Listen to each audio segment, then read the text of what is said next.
All right, ladies and gents, welcome in.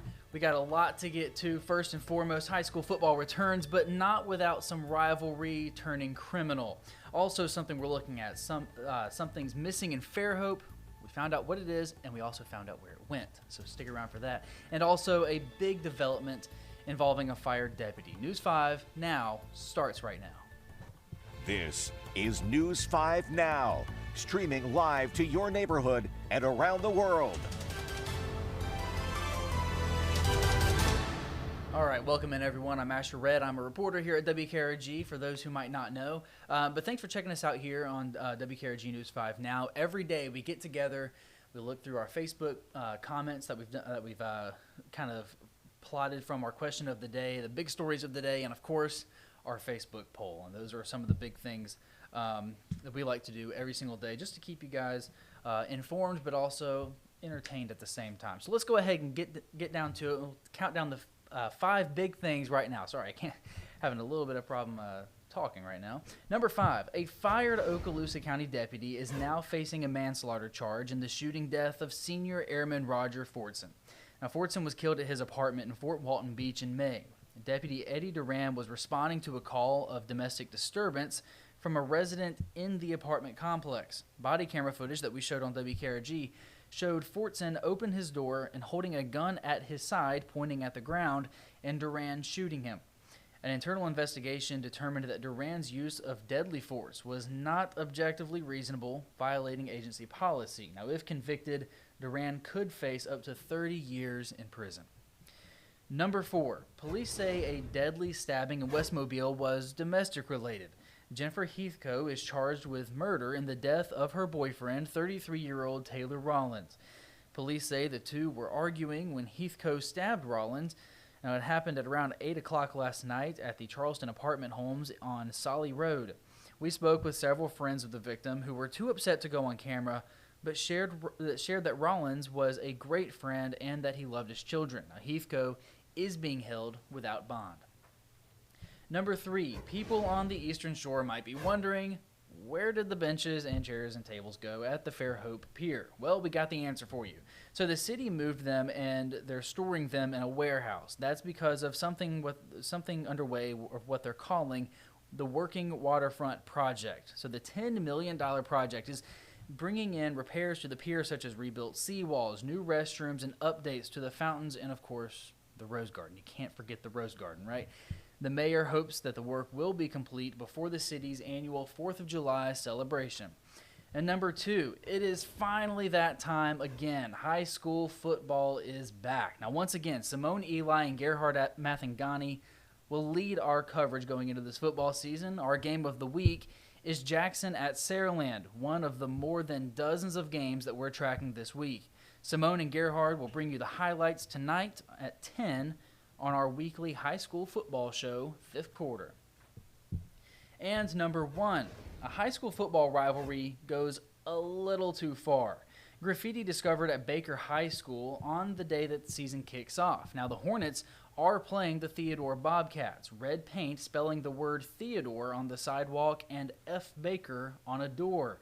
So far, no one has been caught, but that may not last as long as we thought because there are plenty of cameras on Baker's campus. Now, that's our look at the big stories that we're following this hour. Now, we want to go ahead and just get to our question of the day because that's really the entertaining part of all of this, right? So the question of the day that we wanted to see your answers for was what is a memento that you will cherish forever? Now, we kind of thought about this because of the Civic Center thing that had happened, the Civic Center Celebration of Life that they did a few days ago, meaning the city. So let's go ahead and scroll through these and see what you guys said. I was reading through some of them earlier, so I had a bit of a spoiler alert. Staying along the Civic Center lines, someone remembers singing for the Junior Miss pageant in 1978, and she will also remember the circus, the concerts, the Santa Claus parade, and of course, the Mardi Gras balls, right? So definitely something awesome, especially along the lines of the Civic Center. Now, the next person is saying, my Kurt Cobain signed and authenticated symbol. That is amazing, right? You know, you got Nirvana. I'm a huge rock fan. I've got the Motley Crue tattoo right here. Huge rock fan. definitely a Nirvana fan, so kudos to Ellen for that one. Let's skip down. There was one I saw that was pretty funny, or not funny, but interesting. This one right here. A Prince invitation to have lunch at his house in Minneapolis. How many people, and this is just my observation, how many people get invited to have lunch or dinner, for that matter, with Prince? That's just awesome. Now, of course, Prince is one of the best rock stars of all time. But yeah, and I think this emoji right here, this reaction is very appropriate for that. So that's all I'll go through with the question of the day. But let's go ahead and move on to our Facebook poll. We do these Facebook polls every single day, and we wanted to know, high school football is back, as we already discussed. Will you be in the bleachers or not? Here is how you voted. 48% of you say yes, and 52% of you say no. Now, I'm a football fan. I used to not be a football fan, right? I grew up in Alabama in a house that was divided, and then between Auburn and Alabama.